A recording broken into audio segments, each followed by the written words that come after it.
വിശ്വാസം ആത്മാവിനെ ഉയർത്തുന്നു, പ്രതീക്ഷ അതിനെ പിന്തുണയ്ക്കുന്നു, അനുഭവം അത് നിർബന്ധമാണെന്ന് പറയുന്നു, സ്നേഹം പറയുന്നു അങ്ങനെയാകട്ടെ. അതേ സ്നേഹം. ദൈവം ഈ നോൻപുകാലം നമ്മെ ഓരോരുത്തരെ സ്നേഹിക്കുവാൻ പഠിപ്പിക്കുന്നു. പ്രിയ സഹോദരങ്ങളെ, നമുക്ക് ഓരോരുത്തർക്കും അറിയാം, ദൈവം ലോകത്തിന്റെ പാപങ്ങൾക്ക് വേണ്ടിയാണ് തന്റെ മകനെ ബലിയർപ്പിച്ചതെന്ന്.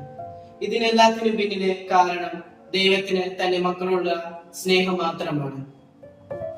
ഇന്ന് ഈ നോൻപുകാലം ക്രിസ്തു ഇന്നത്തെ സുവിശേഷത്തിലൂടെ സ്നേഹത്തെയും ക്ഷമയെയും അനുതാപത്തെയും പറ്റി നമ്മെ പഠിപ്പിച്ചു തരുന്നു. ഇവ മൂന്നും നമ്മുടെ ജീവിതത്തിൽ പകർത്തിയെടുക്കേണ്ടവയാണ്.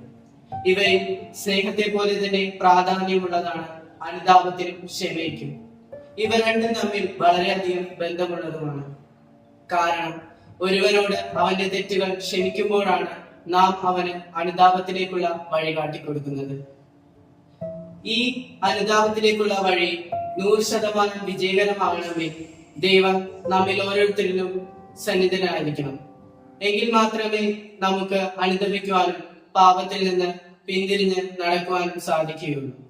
ഈ നോൻപുകാലം നമുക്ക് ഓരോരുത്തർക്കും ക്രിസ്തു പഠിപ്പിച്ചു തന്നതുപോലെ ക്ഷമിക്കുവാനും അനുതപിക്കുവാനും സ്നേഹിക്കുവാനും സാധിക്കട്ടെ.